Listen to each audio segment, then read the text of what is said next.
Hello, everybody, and welcome to Startup Jungle. I am your host, Lo Silva, along with my co-host, Sweeney Daniel. What's up, Sweeney? How's it going, guys? And today we have a pretty awesome guest. I'm going to let him do a big part of the intro, but he's been a part of a lot of awesome startups, been doing stuff for a long time, Tatango, Seesmic, Stride, and now Moz. Mr. Andrew Dumont, what's up, man? Hey, what's up, guys? Good morning. How are you? Good, good. Cool. Waking up. Thanks. Got my coffee and feeling good. Nice, nice. So I kind of wanted you to help us out with a good story intro because I know you've been in the game for quite a while now. Where did you get started?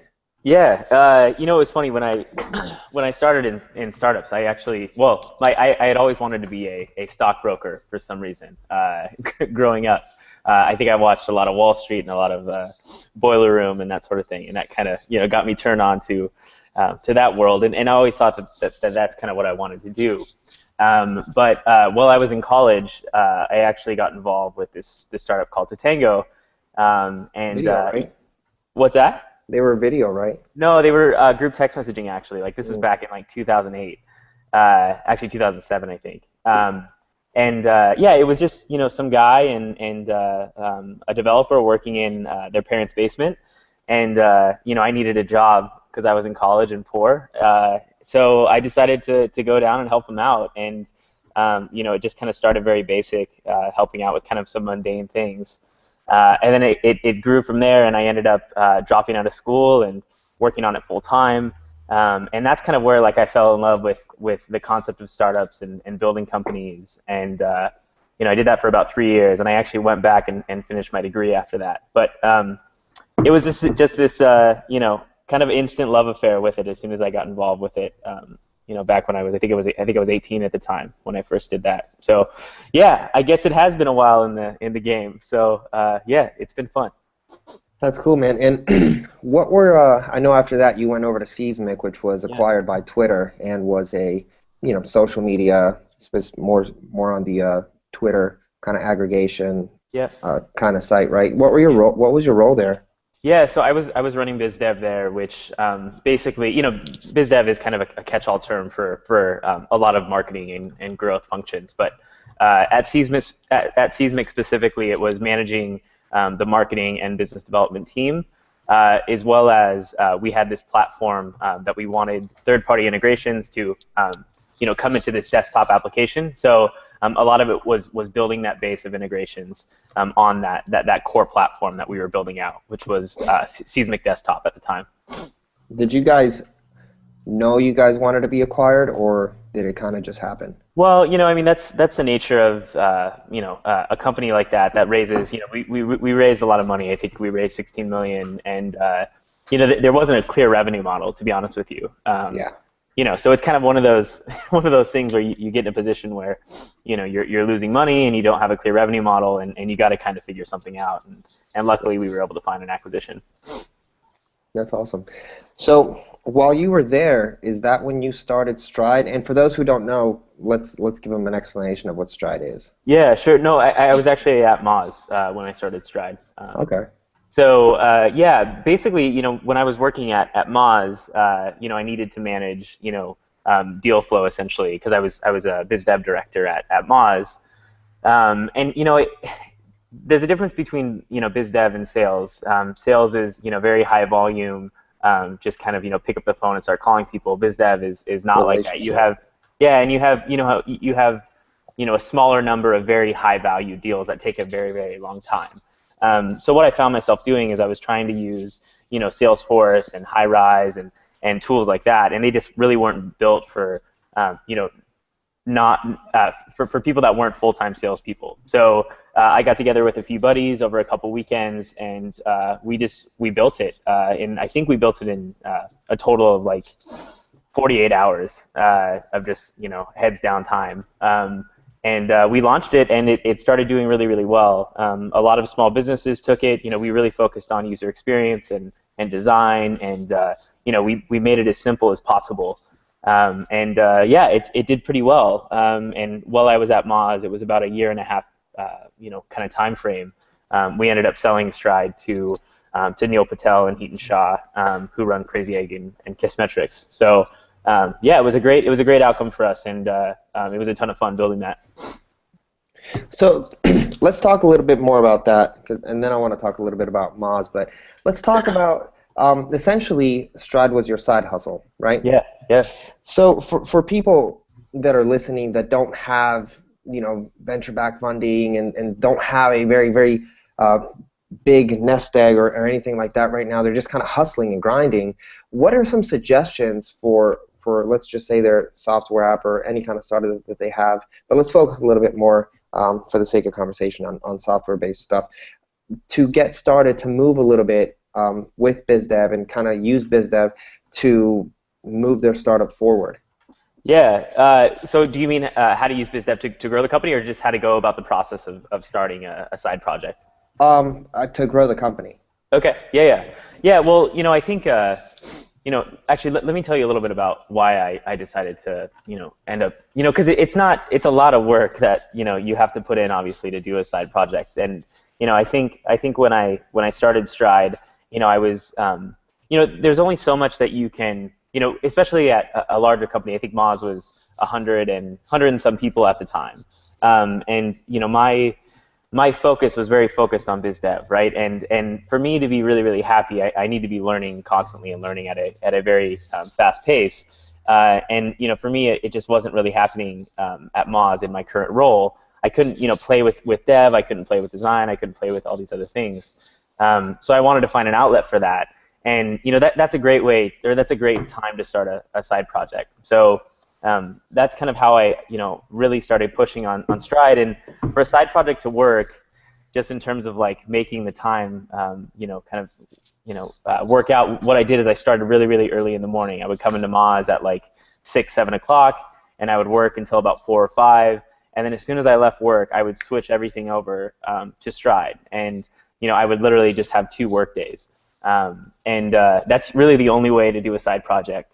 And one important thing about that time break was that you can't do the other, like I couldn't do Stride stuff while I was at Moz. Then you start blurring the line, and it becomes a messy process. But yeah, it was a ton of work, but it was a lot of fun, and I totally encourage side projects for people that want to continue to learn. And there's a lot of stuff that I learned at Stride that I could apply to Moz. So that was good.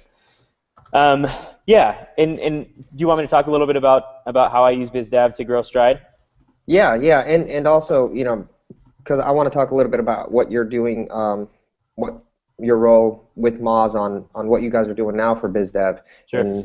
But that's kind of big, so I kind of want to start a little bit lower on, Stride being more of the side hustle and a little bit less famous and things like that. So I want to talk a little bit about how you approached BizDev in that scope. Yeah, to be honest with you, a lot of my focus on Stride wasn't really on BizDev. To be honest with you, so the reason why I didn't do BizDev for Stride primarily as a kind of a core acquisition piece was that BizDev, you have to commit, or you have to feel good about committing to a long-term type deal with people, right? And my concern with Stride was that it was a side project, right? So if we did a deal with some large small business provider and we offered Stride to all their users, I had some concerns about our ability to keep up with that, just from a engineering and resource standpoint. So I actually didn't focus too much on BizDev. I did kind of the other marketing channels, the paid acquisition and retargeting and social and content marketing and that sort of thing. So that's where a lot of my time was spent, actually. And I think that's an important distinction, is figuring out when BizDev makes sense and when it doesn't. Yeah. What did you guys focus on for the most part with Stride? Content marketing? Yeah. Well, actually, it wasn't as much content marketing. It was actually a lot of paid acquisition, and meaning retargeting and Google AdWords and things like that. And the reason for that was just the time requirement. So I was doing a little bit of engineering work for Stride. I was doing product work, and I was also trying to grow the business as well. So content marketing works well when you have a ton of time to invest in it, and I wasn't really in that position. So I kind of picked the channel that worked well, but didn't require as much of my my time to keep it growing. Nice. Just to clarify, did you do coding and development work on Stride or no? Yeah, I did a little bit. A lot of the external pages. I'm not. So I know a little bit of Ruby and Rails, but which is what the product was primarily built on. But I didn't spend too much time on that. The guys that I work with were much better than that, or at that than I. The reason I asked that is because it seems like you're a bit more on the other side of kind of the biz dev. So I wonder how has it helped you, having a little bit of knowledge as far as the coding and whatnot. Oh man, I think it's amazingly important. To be honest with you, it allows you to speak a language with your team. The most frustrating thing for engineers is for a business guy or marketing guy to come in and be like, this huge feature and say, hey, you can get this done in like a couple hours, right? Like, and just have no clue of like how much time things actually take. So I think going through the process of, my goal wasn't to become a developer, right? That's not what I'm best at. Mm-hmm. But going through the process of actually, launching or deploying code of my own and seeing like how that whole process works, like it's amazingly enlightening. And I think it's every business person or marketing person's duty to learn that for their team, because it's not fun for engineers to be working with a marketer or business person that just doesn't get it. Well, it makes it easier to have conversations that are realistic. Absolutely, yeah. Yeah. So let's talk a little bit about Moz now. Yeah. What is your main role in Moz right now, and what are you focused on? Yeah. So I run business dev at Moz, and again, it's very different from company to company. But at Moz, what it is doing product distributions. So working through other software providers to essentially distribute our product for us. That's a key marketing and acquisition channel for us. Mm-hmm. API licensing. So we have this data product that goes and crawls the web, and we expose that data through an API. So we license that API to other software businesses. HubSpot and BrightEdge and Conductor, all those people, they consume our data, and it powers their product to a certain extent. So that's another channel. And then the final channel is just kind of these strategic partnerships, strategic relationships. We get a lot of data in our products that we work through third parties to get that data. So doing those data, consumption deals and building the right relationships and maintaining relationships is kind of the function of BizDev at Moz. So, question on that. Yeah. How do you, with so much essentially for Moz to be able to crawl or potential partnerships, how do you break those down, and how do you kind of develop a hit list? Yeah, I mean, a lot of it's just, I think one of the key things to BizDev is like really understanding the market that you're in, right? The first step is kind of, looking across, the landscape and trying to do the calculations in your mind of like, does this make sense? Are you providing value? Are you filling a gap or a hole that another company needs? And just kind of doing that pre-deal work. I mean, I think to be honest with you, once you figure out like, hey, this makes sense, it's a natural fit. The latter part's easy. It's the hard part it's the beginning part that takes a lot of the time and a lot of the work.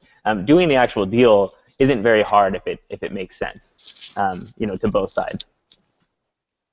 Okay, I see. So, Andrew, if you had a few tips to give people that are just kind of getting started in their startup, what do you think you would give them? Something that basically people would never think of that you've learned through, your time in working with startups. Oh man, there's so much advice. It's I actually think that the number one thing that I would tell people is to actually ignore the advice to a certain extent. And by doing so, they need to ignore this advice. But I think a lot of the problem actually is when you look, you go and read all this stuff about startups and people giving you tips and advice and stuff, and it's all really, really helpful. But if you don't actually have something going yet, it's really hard to consume those tips or those tips and advice. And I think it kind of gets you to a place where you're kind of scared to do startups or start your own thing because you feel like you're lacking all this knowledge, and there's so much for you to learn that I'm worried that it kind of overwhelms people a little bit. So I guess my kind of counterintuitive advice would be to ignore the advice initially until you have a product out there, and spend that time instead of reading and consuming this stuff. Go just put something out there, put a product out there, put a blog out there, put whatever you want your company to be, and do that first. Because then you can actually get past that initial hurdle of putting something out there, which is where all your time should be spent initially. So I think just putting something out there and ignoring the advice initially is probably my counterintuitive advice that I would give. No, that makes a lot of sense because, I mean, people are always reading, people are always consuming theory, and, oh, my startup did this, and, I did this big thing, and you never read about the ones that are completely failing every day, right? So you're just thinking, oh, wow, everything's amazing, it's super easy, but you can't really, what works for you will not work the exact same way, even if I do the exact same steps for me. Exactly. You know what I mean? And so it's having to do things that it's great advice because it's really just once you do it, oh, well, this didn't work, so you actually kind of get in the game and start having to switch things and move things around. Yeah, exactly. And I think it also can be discouraging too, right? When like you said, all you're reading is success stories, and then you look at your company and you're like, oh shit, we aren't growing anywhere near that fast. Then you start kind of second guessing things, and it's tough, right? Like there's a lot of good stuff out there that will help you. But you have to know what to consume and what not to consume. What kind of segueing into that? What are some things that you read?